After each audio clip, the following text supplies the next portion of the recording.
गोविंदं गोकुलानंदं गोपालं गोपीवल्लभं गोवर्धनं धरं धीरं तं वन्दे गोमतिप्रियं नारायणं निराकारं नरवीरं नरोत्तमं नृसिंहं नागनाथं च तं वन्दे नरकान्तकम्। गुरुर्ब्रह्मा गुरुर्विष्णु गुरुदेव महेश्वर गुरुरेव परं ब्रह्म तस्मै श्रीगुरवे नमः।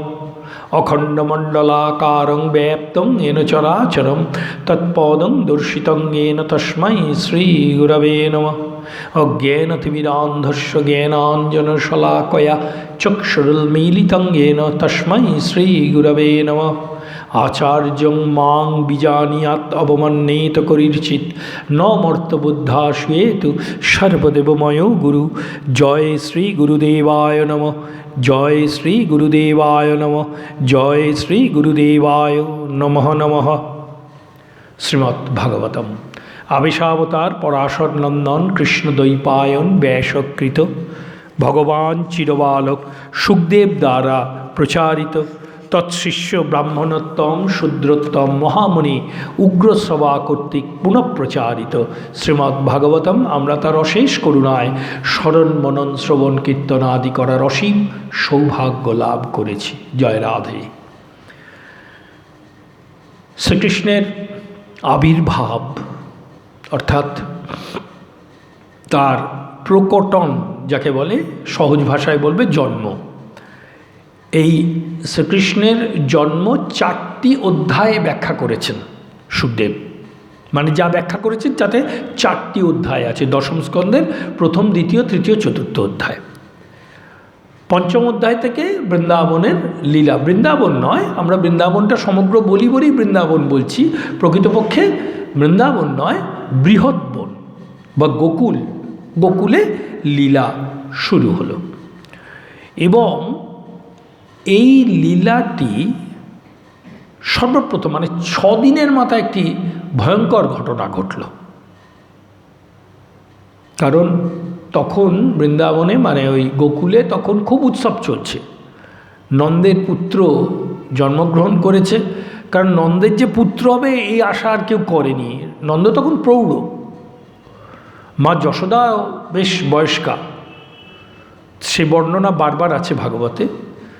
তো এই অবস্থায় যে নন্দের পুত্র হবে এটা কেউ ধরেই নি আর। তো যাই হোক, এই অবস্থায় নন্দের পুত্র হলো এবং রাজা নন্দ বিশাল উৎসব করলেন। এই উৎসব চলছে, উৎসবের মধ্যে নন্দ রাজা গেলেন ওই ট্যাক্স দিতে, আমাদের কংসকে ট্যাক্স দিতে গেলেন। সেই যে গেলেন তার পরের দিনেই বীভৎস ঘটনা।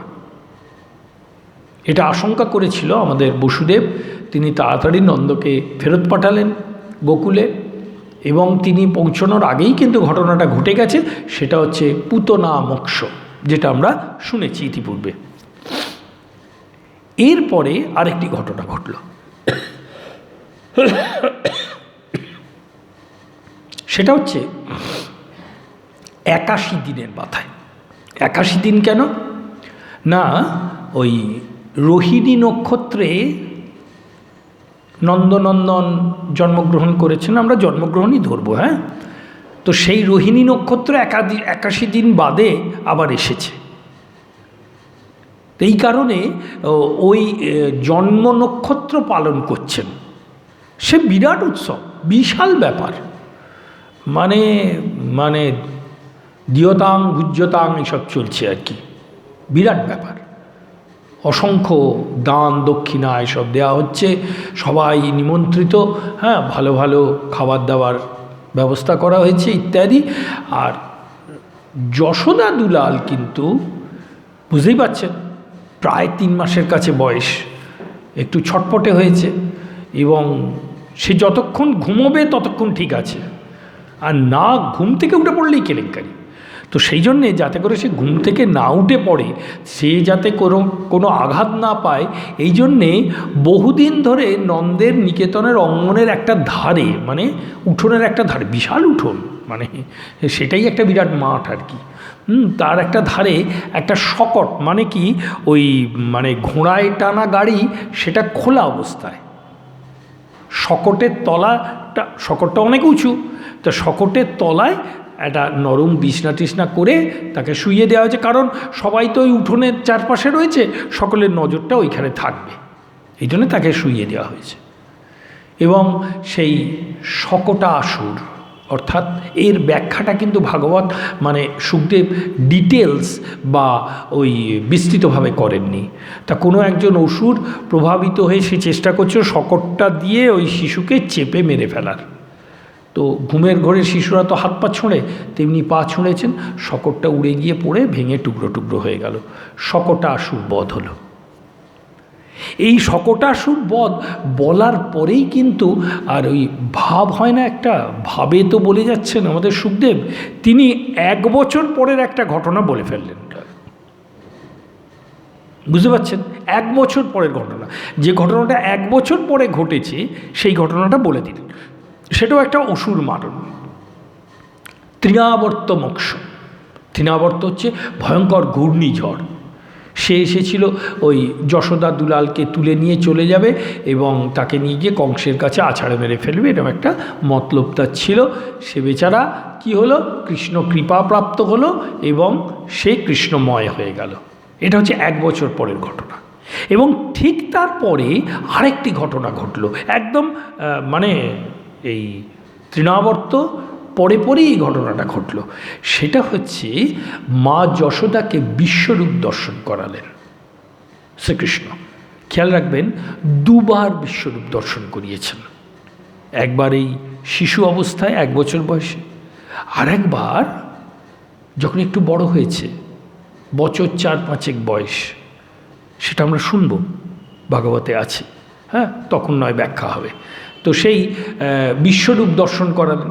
এই বিশ্বরূপ দর্শন করে অর্জুনের কী অবস্থা হয়েছিল, সে তো কেঁপে টেপে এক এককার কাণ্ড, সখেতি বলে একবারে চরণ ধরে, হ্যাঁ আমি ভুল করেছি, তোমাকে নানান রকম ঠাট্টা করেছি, তুমি সাক্ষাৎ ঈশ্বর ইত্যাদি বলে।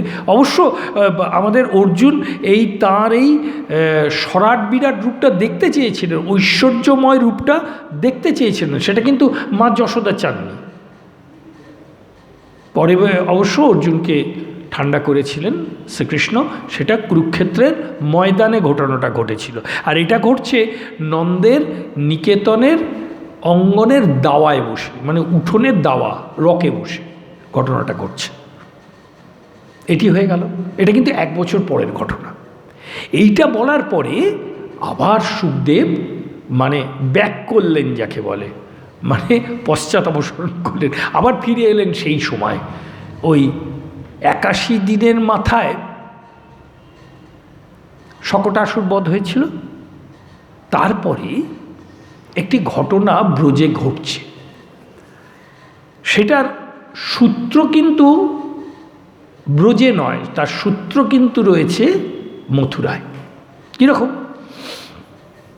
আমরা এই পঞ্চরসাশ্রয়ী সাধনার কথা একটু আগে আমরা শুনলাম, শান্ত, দাস্য, সখ্য, বাৎসল্য এবং মধুর। এই তো এর মধ্যে এই দাস্য, সখ্য, বাৎসল্য, মধুর এটা আমরা বুঝি, মানে আমরা শুনি আর কি। শান্ত রসের কথা তো আমরা শুনি না, সেটাও কিন্তু অন্যতম ভক্তি রস, জানবেন। এই শান্ত রসের সাধক হচ্ছেন গর্গাচার্য, মহামুনি গর্গ। খুব কম ঋষিদের আমরা পুরাণ ইত্যাদিতে পাই যারা অতি উচ্চ ভক্তি সম্পন্ন। যেমন তার মধ্যে একটা ছোট উদাহরণ আমরা নিতে পারি, সেটা কি, এই যে ভরদ্বাজাদি ঋষি শ্রীরামচন্দ্রকে দর্শন করেছিলেন যখন তিনি বনে রয়েছেন, এবং তার কাছে শ্রীরামচন্দ্র মনুষ্য লীলা করছেন। ভরদ্বাজাদি ঋষি মানে তো দেবতারা তার পুজো করে, ওরই পাপড়ে সেই যেসে মানুষটা কি, হ্যাঁ, সেই ভরদ্বাজাদি 8 জন ঋষি এসেছেন। শ্রীরামচন্দ্র তো তাকে যথারীতি পূজা ইত্যাদি করলেন, বললে আমরা তোমাকে চিনি। শ্রীরামচন্দ্র হাসছেন, তুমি কেউ কেউ বলে দশরথের বেটা, কিন্তু আমি জানি তা নয়। এবার ধরা পড়ে গেলে কি হবে? ধরা পড়ে গেলে সারেন্ডার করা ছাড়া তো উপায় নেই। শ্রী ভগবানের এটাই নিয়ম, তিনিও সমর্পণ করলেন। বলে তোমরা কি চাও? বলছে আমরা দেখেছি ভগবতী সীতা তোমার কিরম সেবা করে, আমরা ওইভাবে তোমার সেবা করব। বলে ঋষিদের হলো কি রে, এরা সব সমাধি সম্পন্ন ঋষি, এরা কি বলে? তা চেয়েছে তো তাকে দিতেই হবে। এই যে দেখুন এই ভক্তি। এবং শ্রীরামচন্দ্র তাকে বলেছিলেন তথাস্তু, পরের বার যখন হবে তারাই ব্রজগোপীদের একটা অংশ হয়ে এসেছিলেন। যে অংশটি সবটা ব্রজগোপীদের মূল দুটি ভাগ জানেন তো, একটা নিত্যসিদ্ধ, একটি কৃপাসিদ্ধ, সাধনসিদ্ধ ইত্যাদি। এই যে অংশটি কৃপাসিদ্ধ সাধনসিদ্ধ, এদের একটা অংশ কাত্যায়নী ব্রত করেছিলেন, ভাগবতে আছে। তো যাই হোক, এই হচ্ছে শান্ত রস। অর্থাৎ জ্ঞানমার্গে ঋষিদের তো সাধনটা জ্ঞানমার্গেই ছিল, তারা কিন্তু ওই ভক্তিমার্গের মধ্যে ডুবে থাকতো কয়েকজন, তার মধ্যে গর্গাচার্য। 81 দিনের ঘটনাটা হয়ে গেছে, এবার 90 দিনের ঘটনা। মানে এক মাস পূর্ণ হয়েছে, 90 দিন, 3 মাস হলো, 3 মাসের পরে আরও 10 দিন অতীত হয়েছে, মানে 100 দিন। 100 দিন, জিনিসটা খেয়াল রাখতে হবে। শাস্ত্রের নিয়ম অনুযায়ী 100 দিনের মাথায় কিন্তু নামকরণ করতে হয়, অর্থাৎ জাতি সংস্কার। এখন তো জন্মালেই নাম দিতে হচ্ছে বোধহয়, 7 দিন টাইম, রেজিস্ট্রি করাতে হবে, তাই না? 7 দিনের মধ্যে নাম দিতে হবে। বিদেশে তো সঙ্গে সঙ্গে দিতে হবে, জানেন তো, আগে থেকে নাম ঠিক করে রাখতে হবে। মেয়ে হলে এই, ছেলে হলে এই, সঙ্গে সঙ্গে দিতে হবে বিদেশে। আর এখানে বোধহয় 7 দিন না 10 দিন কি একটা টাইম আছে, রেজিস্ট্রি করতে হবে। তো শাস্ত্রীয় নীতি হচ্ছে যে 100 দিনের মাথায় জাতি সংস্কার বা নামকরণ হবে। এবার দেখুন শ্রীকৃষ্ণ জাতিতে কি বলুন, ভগবানের আবার জাত হয় নাকি? বলে তা বললে হবে না, তা বললে হবে না। নরলীলা নরবধ। শ্রীরামচন্দ্র ক্ষত্রিয় বংশে জন্মালেন কেন? ব্রাহ্মণ বংশে জন্মাতে তার অসুবিধা কী ছিল? ক্ষত্রিয় বংশে জন্মেছেন। হ্যাঁ, শ্রীকৃষ্ণ ক্ষত্রিয় বংশে জন্মালেন মানে আবির্ভূত হলেন, হয়ে বৈশ্যদের দ্বারা বড় হলেন। নন্দরাজা হচ্ছে বৈশ্য, আর আমাদের বসুদেব হচ্ছে ক্ষত্রিয়। ঠিক আছে, আমি এই সমস্যাটার একটু সমাধান শুনে নিই। এটা পরবর্তীকালে ভাগবতে যদিও আছে, অনেক পরে আছে, একটু শুনে নেওয়া ভালো। তখনকার দিনে পুত্র বা কন্যা বা পুত্রই ধরুন, পুত্রের পরিচয় হতো তার মাতার পরিচয়। আমাদের যেমন লিখতে হবে ফর্মে ফাদার্স নেম, ও সরি এখন তো একটু পাল্টে গেছে, এখন সরকারি সমস্ত আবেদনপত্রে মায়ের নাম লিখতে হচ্ছে, মায়ের নাম লিখতে হচ্ছে। হ্যাঁ, তো ফাদার্স নেম, ঠিক আছে, আমাদের ধারণা। কিন্তু শাস্ত্র বলছেন, আমাদের পুরাণাদি এবং তার আগেও মানে বৈদিক যুগেও পুত্রদের পরিচয় হতো মায়ের নামে। এই যে ক্ষত্রিয় বংশ যারা কিনা মথুরায়, পরবর্তীকালে দ্বারকায় রাজত্ব করেছে, মথুরাই ধরি আমি, মথুরাতে একজন রাজা ছিলেন। ওদের রাজা মানে কিরম জানেন তো? গোষ্ঠীবদ্ধ রাজা। ধরুন উত্তর 24 পরগনাটা একজন রাজত্ব করে, দক্ষিণ 24 পরগনা একজন রাজত্ব করে, আমি বোঝানোর জন্য বলছি আর কি, বুঝতে পেরেছেন? তো এই সমস্ত জায়গাকার মিলিয়ে একজন রাজা হতেন, তিনি হচ্ছেন উগ্রসেন। তো সেই রকম আমাদের যদু ছিল এই সমস্ত গোষ্ঠীপতি, যার বংশ হচ্ছে যাদব। এই যে তাহলে বলা হলো যাদব বলতে আমরা তো গোয়ালা বুঝি, না না না না, তা নয়। যাদব বলতে গোয়ালার হয়, যদু ছিলেন ক্ষত্রিয়। তার যে সমস্ত ভাগগুলো হচ্ছে তার মধ্যে একটা হচ্ছে বৈশ্য। বলে সেটা কি করে হলো? আপনি তো দিলেন সব গুলিয়ে, ক্ষত্রিয়ের ভাগ আবার বৈশ্য হবে কি করে? তাহলে এই ব্যাপারটা একটু শুনি, কি ব্যাপার। এই ক্ষত্রিয়গণের মধ্যে একজন মহান রাজা ছিলেন, মানে শাসক ছিলেন, তার হচ্ছে দেবমীড়। দেব ময় দীর্ঘই ঢয় শূন্য র, ডয় শূন্য র না, ঢয় শূন্য র। দেবমীর, দেবমীরের অনেক পত্নী ছিলেন, তার মধ্যে দুই প্রধানা পত্নী, একজন হচ্ছেন ক্ষত্রিয়ানী, একজন হচ্ছে বৈশ্যানী। তার মানে একজন হচ্ছে ক্ষত্রিয় বংশজাত, একজন হচ্ছে বৈশ্য বংশজাত। এই ক্ষত্রিয় বংশজাত যিনি, তার অন্যতম পুত্রের নাম হচ্ছে দেবমীরের পুত্র সুরসেন। এই সুরসেনের পুত্র হচ্ছে বসুদেব, ঠিক আছে। আবার দেবমীরের যিনি বৈশ্য পত্নী, তার পুত্রের নাম হচ্ছে পর্জন্য। এই পর্জন্যের পুত্র, অনেকগুলি পুত্র, তার অন্যতম পুত্রের নাম হচ্ছে নন্দ। তাহলে বসুদেব এবং নন্দ কি হলো? ঠাকুরদার সম্পর্কে তারা দুজন ভাই, তাই তো? ঠাকুরদার সম্পর্কে তারা দুজন ভাই।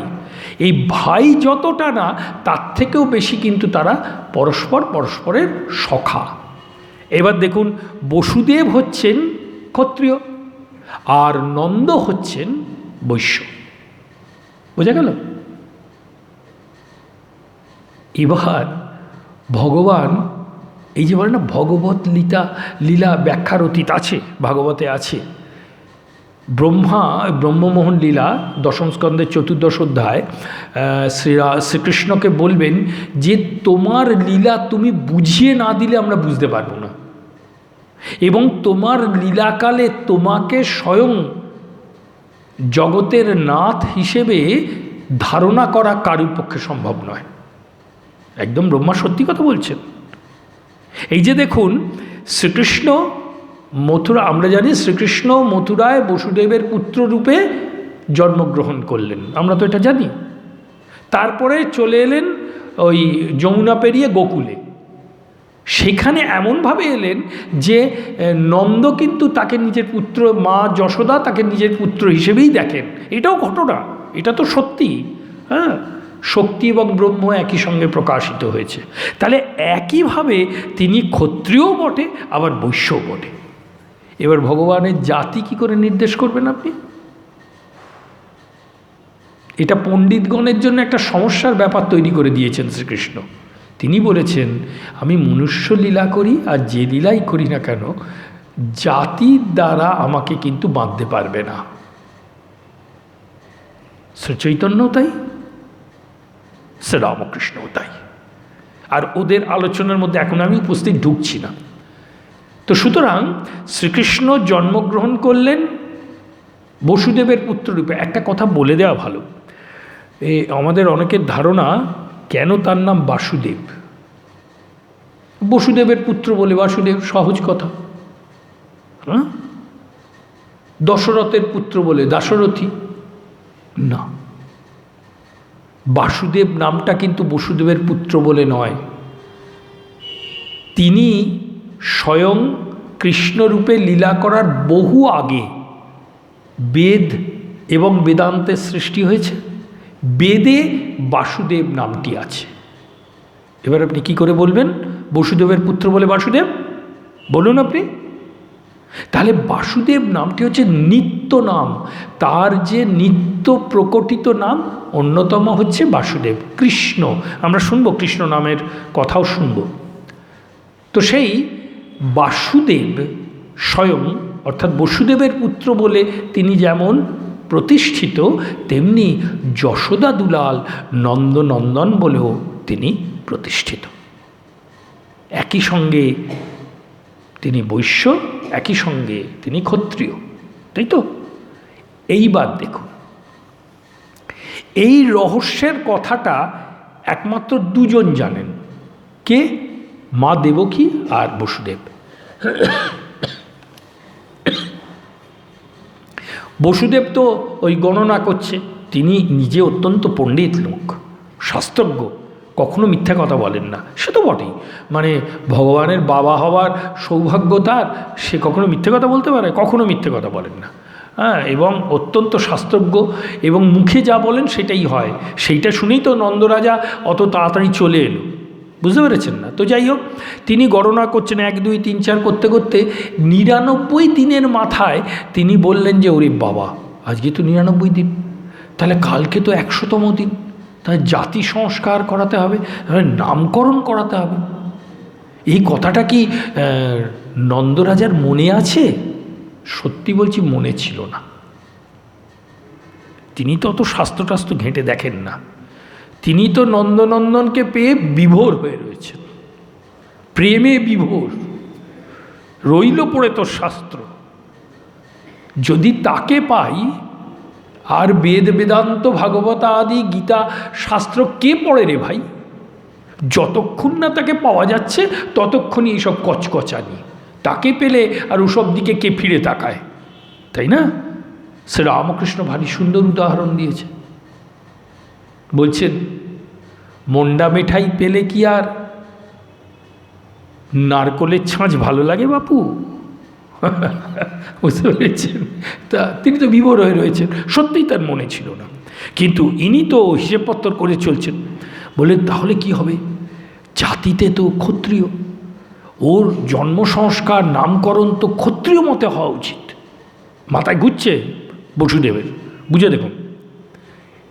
তাহলে এটা তো অন্য কেউ করতে পারবে না, আমাদের যিনি কুলগুরু তিনি করতে পারবেন। তিনি হচ্ছেন মহামণি গর্গ। আচ্ছা, তাকে গিয়ে তাহলে বলা দরকার। 99 দিনের মাথায় এই কথাটা ভাবছেন বসুদেব বসে। এদিকে ঠিক 99 দিনের রাত্রিকালে শ্রী ভগবান গর্গাচার্যকে স্বপ্ন আদেশ দিলেন। তিনি তো ভক্তিপথের পথিক। শ্রী ভগবান তাকে স্বপ্ন আদেশ দিলেন, কাল অতি প্রত্যুষে তুমি, অতি প্রত্যুষে মানে ভোর হওয়ার আগে তুমি যাত্রা করো গোকুলে, সেখানে তুমি আমার নামকরণ করবে, এবং তুমি কি নামকরণ করবে সেটা আমি তোমার হৃদয় আকাশে প্রকাশিত থেকে মনে করিয়ে দেব। মানে তোমার কোনো দায়িত্ব নেই বাপু, তুমি শুধু কাজটি করবে। ওই যে শ্রী রামকৃষ্ণ বলছেন না, তুমি যন্ত্র আমি যন্ত্রী, আমি ঘর তুমি ঘরামি। মানে তুমি করছো বলে ঘর তৈরি হচ্ছে, তুমি যন্ত্র বলে আমি তোমার কাজটা করতে পারছি। ব্যাপারটা বুঝতে পারছো? আমি যন্ত্র, তুমি যন্ত্রী। আমি যন্ত্র, কিন্তু তুমি যন্ত্রী হয়ে সেই যন্ত্রটাকে চালাচ্ছ। যন্ত্রটা আর এমনি চলবে না, ঠিক না? এই পাখাটা তো এমনি চলবে না, ইলেকট্রিসিটি আছে বলে তো পাখাটা চলছে। আমি যন্ত্র, তুমি যন্ত্রী, আমি ঘর, তুমি ঘরামি। সুতরাং এই নির্দেশ গর্গাচার্য পেলেন। এবার আর একটা সমস্যা আছে, ভয়ঙ্কর সমস্যা। আপনারা ভাবছেন এগুলো অত্যন্ত সরল ব্যাপার, তা নয়। এই গর্গাচার্য হচ্ছে যদুকুলের, মানে যদুই তো মূল, তার থেকে সব ভাগ হচ্ছে। তো যদুকুলের পুরোহিত বা যদুকুলের গুরু, সে যদি অন্য কোথাও গিয়ে কারুর নামকরণ অনুষ্ঠান বা জাতি সংস্কার করে, এটা তো সম্ভব নয়। তখনকার দিনে এটা হতো না, কিন্তু কখনো হতো না। আমার কুলগুরু অন্য জায়গায় গিয়ে করবে, এটা হতে পারে না। তখনকার দিনে এটাই নিয়ম। তিনি যদি ওই ব্রজে গিয়ে, গোকুলে গিয়ে নন্দের পুত্রের নামকরণ করে, তাহলে তো অনায়াসেই, আমরা এটাও আছে ভাগবতে, অনায়াসেই তো আমাদের কংস বুঝে যাবে, ও নন্দের পুত্রই তাহলে আসল বসুদেবের পুত্র, মার ওটাকে। এই তো সমস্যা আছে, বিরাট সমস্যা। তাই জন্য গোপনে করতে হবে। তিনি রাত্রি থাকতে উঠে পড়েছেন, রাত্রি থাকতে উঠে ঘর থেকে বেরিয়েছেন। তিনি যাবেন এতে, গোকুলে যাবেন, দেখছেন সামনে এসে দাঁড়িয়ে রয়েছে বসুদেব। বসুদেবকে দেখেই হেসে ফেলেছেন গর্গাচার্য। বুঝতে পেরেছেন তো বসুদেব কেন এসছে? হেসে ফেলেছেন। বলছে বসুদেব তাকে একবারে সাষ্টাঙ্গে প্রণিপাত করলেন, গুরু তো, সাষ্টাঙ্গে প্রণিপাত করলেন, হাত জোড় করে বলছেন, আপনাকে একটা নিবেদন আছে। বলে, কিচ্ছু নিবেদন করতে হবে না, তুমি যা জানো সেটা আমি জানি, এবং তার থেকেও আরেকটু বেশি আমি জানি। সুতরাং তোমাকে কিচ্ছু নিবেদন করতে হবে না, আমি গোকুলের উদ্দেশ্যেই পাড়ি দিচ্ছি, কিন্তু একটা কথা মনে রাখবে, এই কথা যেন আর কেউ না জানে। বলে তিনি আর পেছন ফিরলেন না, সোজা যাত্রা করলেন। মানে আমাদের বসুদেব এসেছিল তাকে বলতে যে আপনি দয়া করে গিয়ে আমার পুত্র যে নন্দনন্দন রূপে পরিচিত তার নামকরণটা আর জাতি সংস্কারটা করে দিয়ে আসুন। বুঝতে পেরেছেন ব্যাপারটা? তিনি বললেন আমায় কিচ্ছু বলতে হবে না, কারণ তিনি তো ইতিপূর্বে সব জেনে গেছেন। এইবারে তিনি এলেন, এইখানেই ভাগবত শুরু হচ্ছে। আমরা 1-2 শ্লোক অন্তত শ্রবণ করি, হয়ে যাবে, একটু সময় আছে।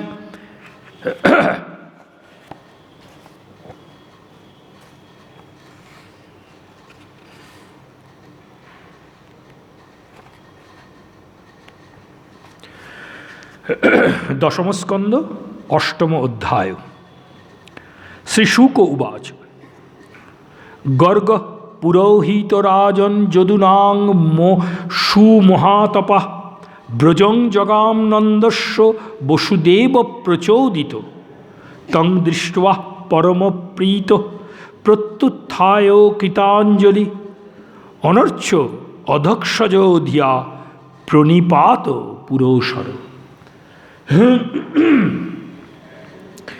আমরা বঙ্গানুবাদ আগে শ্রবণ করে নিই। সুখদেব বললেন, হে রাজন, যদুকুলের পুরোহিত মহা তপসম্পন্ন গর্গাচার্য বসুদেব কর্তৃক প্রেরিত হয়ে নন্দের ভবনে গমন করলেন। নন্দ তাহাকে দেখে পরমানন্দ লাভ করলেন এবং আসন থেকে গাত্রোত্থান করে তাহাকে কৃতাঞ্জলি পুটে প্রণিপাত করলেন এবং ভগবত বুদ্ধিতে অর্চনা করলেন। একটু কথা এখানে রয়েছে, তিনি তো কাউকে কিছু জানাননি, তিনি চলে এসেছেন। এই শ্লোক দুটোর ব্যাখ্যায় আমরা বুঝতে পারছি নন্দের কিন্তু খেয়াল ছিল না তার পুত্রের 100 দিন হয়ে গেল। গর্গাচার্য আসছেন। মহাবতী নন্দ অনেক ভোরে উঠতেন, তিনি অত্যন্ত গোপনে অর্চনা ইত্যাদি করতেন, ভগবানের পূজা, নারায়ণের পূজা করতেন। করে তিনি ওই ঘরের বাইরে এসে মনে মনে জপ করতেন, বসে বসে জপ করতেন। তিনি দেখছেন দূর থেকে, কারণ গর্গাচার্য তো আর সাধারণ ঋষি নন, গর্গাচার্যের প্রচণ্ড প্রভাব, শান্ত রসের সাধক, বুঝতে পারছেন, যে সে মানুষ নন। হ্যাঁ, তিনি আসছেন দূর থেকে আমাদের নন্দরাজা দেখতে পেয়েছেন। কি ব্যাপার, ইনি তো যদুকুলের মহর্ষি গুরুদেব, পুরোহিত বলা হচ্ছে এখানে, কুলগুরু, তো উনি হঠাৎ এখানে কেন? পরে মনে পড়ছে, আরে ওনারা কোথায় যাবেন সেটা কি আমরা ঠিক করব? হয়তো ওনার ইচ্ছে হয়েছে চলে এসছেন। বলে উনি আসছেন, সঙ্গে সঙ্গে আমাদের নন্দরাজা নিজের জপ তপ রেখে দিয়ে নিজে উঠে দাঁড়িয়েছেন, খানিকটা কাছে এসছেন, তখন উনি সাষ্টাঙ্গে প্রণিপাত করলেন। সাষ্টাঙ্গে প্রণিপাত করলেন। এখানে শব্দ ব্যবহার করেছেন সুখদেব, অনর্চ অধক্ষজ ধিয়া প্রণিপাত পুরোসর। অধক্ষজ ধিয়া, অধক্ষজ শব্দটার অর্থ কি? এই শব্দটা কিন্তু ভাগবতে বহুবার আছে। যাহাকে ইন্দ্রিয়ের দ্বারা প্রাপ্ত হওয়া যায় না। আমাদের যেই 11টা ইন্দ্রিয় আছে, 11টি ইন্দ্রিয় যে রয়েছে, হ্যাঁ, পঞ্চকর্মেন্দ্রিয়, পঞ্চজ্ঞানেন্দ্রিয় আর মন, এই ইন্দ্রিয়ের দ্বারা কিন্তু তাকে লাভ করা যায় না। শ্রী রামকৃষ্ণ কথামৃতে কি বলছে? এই চোখ দিয়ে কিন্তু তাকে দেখা যায় না, এর জন্যে দিব্য দৃষ্টির দরকার হয়। এই হাত দিয়ে কিন্তু তাকে স্পর্শ করা যায় না, কারণ এটাও একটা ইন্দ্রিয়, এর জন্যে দিব্যতা প্রাপ্ত হতে হয়। দেখুন বিশ্বরূপ দর্শন যোগে কি বলছেন? শ্রীকৃষ্ণ বলছেন, আমার এই সুদূর মদ শব্দটা আছে, মানে যেটি কিনা সহজে দর্শনীয় মানে নয়, মানে অতি কষ্ট করে দর্শন করা যায় এমন নয়, দর্শন করা যায়ই না। দেবতারা বহুবার দর্শন করতে চেয়েছে, দর্শন করতে পায়নি। সেই রূপ তুমি দর্শন করতে চাইছো, এটা কখনো সম্ভব নয়। কিন্তু তুমি যেহেতু আমার সখা, সেহেতু তোমাকে আমি দিব্য দৃষ্টি দান করছি। বুঝতে পারছেন? অর্থাৎ যিনি ইন্দ্রিয়ের দ্বারা প্রাপ্ত নন, তিনি কে? স্বয়ং ঈশ্বর, গোবিন্দ। এই জাগতিক ইন্দ্রিয় দিয়ে তাকে লাভ করা যায় না। এই শব্দটির সংস্কৃত অর্থ হচ্ছে অধঃসজে। অধঃসজ ধিয়া মানে সাক্ষাৎ ভগবান রূপ ভেবে বা স্মরণ করে গর্গাচার্যকে সাষ্টাঙ্গে প্রণিপাত করলেন। কি ভক্তি দেখুন, কীরকম ভক্তি দেখুন। এই ভক্তি না হলে কি আর তিনি বাৎসল্য রস আস্বাদন করতে পারেন? তিনি কিন্তু তাদের কুলগুরু নন, তিনি হচ্ছেন যদুবংশের কুলগুরু। এদিকে তাকে দর্শন করেই তার ভক্তি উতলে উঠল। তিনি প্রণাম করলেন, করে হাত জোড় করে তার সামনে এসে দাঁড়ালেন। মানে প্রশ্ন করতে পারছেন না যে আপনি কেন এখানে এলেন, কিসের জন্যে। তাকে শ্রীচরণ ধোয়া জল দিয়ে দিলেন, জল দিয়ে নিজে শ্রীচরণ পুছিয়ে দিলেন। হ্যাঁ, তখনও কিন্তু খেয়াল রাখতে হবে ব্রজে কেউ জাগেনি, এই সময়টা খেয়াল রাখতে হবে। তখনও ভোর সবে হচ্ছে, তখনও কেউ জাগেনি। শুধুমাত্র জেগে উঠেছে দুজন, নন্দ ছাড়া। এক হচ্ছে নন্দনন্দন যশোদা দুলাল, আর রোহিণী নন্দন। তারা দুজন জেগে উঠেছে, আর তাদের মায়েদের তো জেগে উঠতেই হবে, কোনো উপায় নেই। হ্যাঁ, ছেলে জেগেছে মানেই মাকে জাগতে হবে। তাহলে এই কজন শুধু জানছেন, আর তাকে সমাদর করে ঘরে নিয়ে গেলেন। ঘরে নিয়ে গিয়ে কি করছেন না, সুপবিষ্টং কৃত আতিথ্যং গিরা সুনৃতয়া মুনিম নন্দয়িত্বা ব্রবীদ ব্রাহ্মণ পূর্ণস্য করবাম কিম। তাকে শ্রীচরণ ধুইয়ে দিলেন, শ্রীচরণ পুছিয়ে দিলেন, দিয়ে তাকে ঘরের মধ্যে আহ্বান করলেন। তিনি ঘরে বসেন। ঘরে তিনি বসেন না, ঘরের বাইরে বসেন। তারা কখনো গৃহে প্রবেশ করেন না, গৃহের বাইরে তাকে বসার আসন দিলেন, বসলেন। হাত জোড় করে নন্দ তাকে জিজ্ঞাসা করছে, প্রভু আপনার আমি কি সেবা করতে পারি?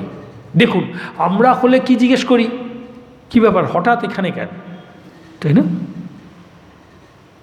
কি ব্যাপার, আপনি তো যদুকুলের ঋষি, যদুকুলের কুলগুরু, হঠাৎ আমাকে স্মরণ করে আমাদের এখানে কেন এলেন? এই প্রশ্নটা আমাদের কাছে স্বাভাবিক, কিন্তু নন্দরাজা কিন্তু সেই প্রশ্ন করলেন না। হাত জোড় করে দাঁড়িয়ে বললেন, প্রভু আমি আপনার কি সেবা করব? খুব কঠিন প্রশ্ন, কিন্তু মানে এই প্রশ্নের উত্তর দিতে গেলে কিন্তু আমাদের গর্গাচার্যকে তার উদ্দেশ্যটার কথা বলতে হয়, এবং যদি তিনি সেটা বলেন তাহলে নন্দের মনেও তো সংশয় আসবে।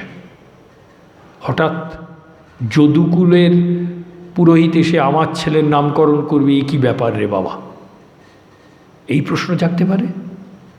তিনি কিন্তু ব্রহ্মজ্ঞ পুরুষ এবং শুদ্ধাভক্তি লাভ করেছেন, তাই তিনি চুপ করে রইলেন। নন্দরাজা হাত জোড় করে দাঁড়িয়ে আছেন। তার আগে তাকে মধুপর্কাদি, এটা হচ্ছে দেবতাদের খাদ্য। আপনারা পূজা দেখেন তো, এই তো মায়ের পূজা হবে, দেখবেন মধুপর্ক নিবেদন করা হয়। মধুপর্ক ওই ঘি, দই, মধু, চিনি, জল, এই পাঁচটা দিয়ে মধুপর্ক তৈরি করা হয়, এবং এটা হচ্ছে দেবতাদের খাদ্য। দেবদেবীদের জন্য মধুপর্ক দেয়া হয়। আমি মানে কোনো ওই পাড়া টাড়ার ব্যাপার বলছি না, আমি মঠ মিশনের কথা বলছি, আশ্রমের কথা বলছি। মধুপর্ক আদি দেওয়া হয়, তো মধুপর্ক আদি দেবতাদের দেয়া হয়। আর তিনি কিন্তু ওই গর্গাচার্যকে দেবতা বলেই স্বীকার করছেন, সেই জন্যে তাকে মধুপর্ক নিবেদন করলেন। তিনি গ্রহণ করলেন, গ্রহণ করার পর বসে আছেন। এইবারে স্বয়ং নন্দ কি কিছু বলবেন তাকে। কি বলবেন সেটা আমরা পরের দিন শুনি। এবং এই বলার মধ্যেই লুকিয়ে আছে এই যে টানা পড়েন, অর্থাৎ আমিও বলবো না তুমিও বলবে না, অথচ কাজটি হয়ে যাবে, এই রকম একটা সুন্দর ছন্দবদ্ধ লীলা আমরা পরের দিন নামকরণটি শ্রবণ করছি। আজ জয় রাধে। বংশী বিভূষিত করণ্যাব নিরদাভাত পীতাম্বর দরুণ বিম্ব ফল ধরুষ্ঠাৎ পূর্ণেন্দু সুন্দর মুখারবিন্দ নেত্রাৎ কৃষ্ণাৎ পরং কিমপি তথ্যমহং ন জানে। জয় শ্রীরাম কৃষ্ণ জগদ্গুরু অশেষ করুণার আধার স্বরূপা ভগবতী শ্রী শ্রী মায়ের জয়। জয় সন্ন্যাসী শ্রেষ্ঠ স্বামীজি মহারাজের জয়। জয় রাধে জয় রাধে জয় রাধে। মাধবম গোপীজনবল্লভম।